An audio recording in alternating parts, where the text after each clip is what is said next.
Hello दोस्तों, नमस्ते, राधे राधे। कैसे हैं आप सभी? उम्मीद करती हूँ कि सभी लोग ठीक होंगे, खुश होंगे और अपने अपने लाइफ में व्यस्त होंगे। तो यहाँ पर देखिए दोस्तों, मैं अभी ब्लाउज़ की माप ले रही थी, जिसके हिसाब से मुझे कटिंग करना है उसी ब्लाउज़ की माप ले रही थी। और आज का ब्लॉग मैं घर पे कुछ भी शूटिंग नहीं की हूँ, यहाँ के भी कुछ भी नहीं की हूँ। और मैं इस ब्लॉग में खाली आपको ब्लाउज़ की कटिंग और स्टिचिंग ही दिखाऊंगी और मैं कुछ भी नहीं बनाऊंगी। तो यहाँ देखिए, जो ब्लाउज़ की माप से मुझे बनाना था उसका मैं माप ले ली हूँ। और यहाँ पे 2 ब्लाउज है, उसी का माप के मुझे 2 ब्लाउज सिलना है। तो मैं दोनों ब्लाउज को साथ में ही कटिंग कर लूँगी। इससे क्या होता है, मेरे पास बहुत समय बचता है। अलग अलग काटने से हमारा समय मतलब ख़राब होता है और टाइम ज़्यादा लग जाता है। इसलिए मैं दोनों ब्लाउज की कटिंग साथ में ही करूँगी। इससे हमें बहुत ज़्यादा मतलब फ़ायदा होता है, कम समय में हम कटिंग कर लेते हैं। अगर अभी तो ये 2 ब्लाउज है एक माप का, अगर 3 रहता 4 रहता तो भी मैं इसको साथ में ही कटिंग करती। कॉटन का ब्लाउज है और जब अस्तर वाला होता है तो उसको हम साथ में कटिंग नहीं कर सकते हैं, उसको अलग अलग से कटिंग करना पड़ता है। पर कॉटन का ब्लाउज अगर एक माप का 2 3 4 होता है तो मैं साथ में ही काट लेती हूँ। और इनको गला, ये जिसका ब्लाउज है वो बोली है मुझे बड़ा छोटा गला नहीं चाहिए, पीछे का सेम टू सेम ही चाहिए। तो मैं उसको नीचे तुरपाई के लिए छोड़ के और गला में जो तुरपाई होगा उसको छोड़ के मैं ब्लाउज को रख के माप के देख ली हूँ। मुझे अंदाज हो गया है कि इससे बड़ा ये कभी नहीं होगा। तो मैं उसी के हिसाब से इसको देखिए 2 ब्लाउज को मैं साथ में ही कटिंग कर दी हूँ। और पीछे के मेरा कटिंग हो गया है, अभी मैं आगे के कटिंग कर रही हूँ। और पिछले वीडियो में भी मैं दिखाई थी कि मैं पीछे कटिंग करके उसी को उस पर रख के और निशान नहीं लगाती हूँ, बस रख के और उसको कटिंग कर देती हूँ। तो देखिए मैं आगे के भी काट ली हूँ, दोनों साथ में ही। अब बहुत जल्दी कट के तैयार हो जाता है। तो मेरा दोनों ब्लाउज का कटिंग हो गया है और अभी मैं बाजू का कटिंग कर रही हूँ। तो यहाँ पे देखिए दोस्तों, बाजू का कपड़ा थोड़ा सा कम है तो उसके लिए मैं यहाँ पे ज्वाइंट कर लूँगी। तो बाजू के कटिंग मैं साथ में नहीं करूँगी क्योंकि इसमें थोड़ा कपड़ा बड़ा छोटा था, तो इसलिए मैं उसका अलग अलग की हूँ। अभी मैं दोनों के बाजू भी कट ली थी और हमारा दोनों देखिए साथ में कट के तैयार हो गया है। और जो लोग सिलाई करते हैं उनको मैं यही बोलूँगी कि अगर आप इस तरह से कपड़ा काटोगे तो आपको समय बहुत बचेगा, आप काफ़ी ब्लाउज सिल सकते हो। और कॉटन का ब्लाउज में आपको पता ही है, फास्ट बढ़ाएंगे तो ही मतलब इसमें पैसे कमा सकते हैं, नहीं तो हम धीरे धीरे बनाएंगे तो हमें कुछ नहीं इसमें कमाई होगा। तो देखिए मैं यहाँ पे कटिंग करके और एक ब्लाउज को मैं भी सिल रही हूँ। और अगर 3 4 भी होता है तो मैं उसको इस तरह से समय बचाती हूँ कि मैं साथ में ही कटिंग करती हूँ, एक माप का होता है तो। और उसका जो धागा वगैरह होता है मैं लेके ही बैठ जाती हूँ कि मुझे बार बार यहाँ से उठना ना पड़े। और मैं घर पे नहीं हूँ या पार्लर पे हूँ, तो यहाँ पे मुझे पार्लर के भी काम करना होता है। तो इसलिए मैं सोचती हूँ कि सिलाई का जो भी सामान होगा मशीन के पास में रहेगा तो मैं जल्दी जल्दी से कर पाऊँगी।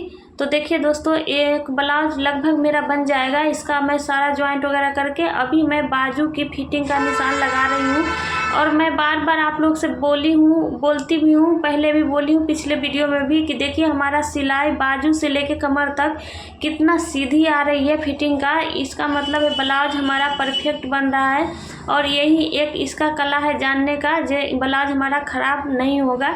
तो हमारा ब्लाउज एक बन गया है और वहीं पे मैं धागा लेके ही बैठी थी, जो दूसरे कलर का मुझे बनाना था। तो उसको भी मैं अभी धागा लगा रही हूँ और सिल लूँगी। तो इस तरह से मैं समय बचाती हूँ। और अभी लगन के समय जब आएगा तो मैं पार्लर पे कटिंग नहीं करूँगी। जो भी कटिंग होता है मैं सुबह उठती हूँ फ्रेश होके, सबसे पहले मैं ब्लाउज का ही कटिंग करती हूँ और कटिंग करके रख लेती हूँ। जितना मुझे बनाना होता है एक दिन में, अगर 3 4 5 जो भी मैं बनाती हूँ उसको मैं घर पे सुबह के टाइम ही कटिंग करके रख लेती हूँ। और उसके बाद मैं दिन में बस उसको सिलती हूँ और तुरपाई रात के समय करती हूँ। तो इस तरह से मैं समय बचा के और काम अपना कर लेती हूँ। और मुझे तो कॉटन के ब्लाउज में ऐसे इतना फ़ायदा नहीं लग रहा है कि सिलाई तो मैं इसे फास्ट में कर लेती हूँ, बहुत जल्दी हो जाता है, लेकिन इसका तुरपाई मुझे बहुत बेकार लगता है। तुरपाई करने में मुझे इसके नुकसान होता है कि अस्तर वाला ब्लाउज होता है तो उसका रेट अच्छा मिलता है और 45-40 मिनट में वो भी सिल के तैयार हो जाता है और उसका अच्छा पैसा हमें मिल जाता है। तुरपाई में भी उसको पीछे से पलट देते हैं, आगे आगे तुरपाई रहता है, कभी कभी गला पे लेस होता है तो उसको भी पलट देते हैं, तो उसका मुझे आसान लगता है। तो इसीलिए मैं जब भी कॉटन के ब्लाउज बनाती हूँ तो समय बचाने के लिए मैं वैसे ही करती हूँ। इसका साथ में ही 2 3 4 जो भी ब्लाउज होता है उसको साथ में ही कटिंग कर लेती हूँ। पर इसके कटिंग के लिए हमारा जो कैंची होता है उसका धार सही होना चाहिए। जब कैंची में धार अच्छा रहता है तो आप कपड़ा को अच्छे से काट सकते हो। अगर धार नहीं रहेगा कैंची में तो 2 3 ब्लाउज बैठाएंगे तो कटेगा नहीं, कैंची फिसल जाएगा। इसलिए धार सही रखना होता है। तो मेरे पास 2 कैंची है तो मैं 2 हमेशा रखती हूँ। ऐसे भी तो मुझे घर पे भी काम रहता है, पार्लर पे भी, तो मैं एक घर पे रखी हूँ और एक पार्लर पे रखी हूँ। तो मैं 15 दिन महीना दिन पे तो मैं कैंची को देखती रहती हूँ। जब ऐसा होता है तो बारी बारी से एक इस महीने उसका और उस महीने उसका धार लगवा के ले आती हूँ, तो मुझे परेशानी नहीं होता है। मशीन और कैंची सही होता है तभी सिलाई में मन लगता है। तो आप लोग भी अगर सिलाई फास्ट बढ़ाना चाहते हो तो ऐसे ही कॉटन का ब्लाउज को आप कोशिश कीजिए। जैसे साथ में रख के काटने से समय बहुत बचेगा और सिल भी पाइएगा ज़्यादा से ज़्यादा कपड़ा। तो मेरा तो काटने का यही तरीका है और मैं ऐसी काटती हूँ।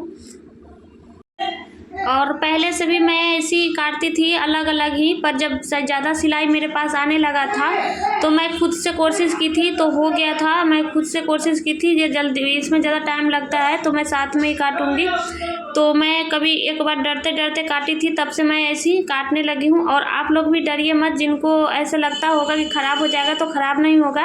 अगर आप लोग कमेंट कीजिएगा तो मैं फिर से बताऊँगी कि कैसे साथ में कपड़ा काटा जाता है, तो ज़रूर कट जाएगा। और आज के लिए मैं इस वीडियो को यहीं पे ख़त्म कर रही हूँ और मिलेंगे नेक्स्ट वीडियो में। अगर वीडियो अच्छा लगा होगा तो एक लाइक, कमेंट और शेयर ज़रूर कीजिएगा।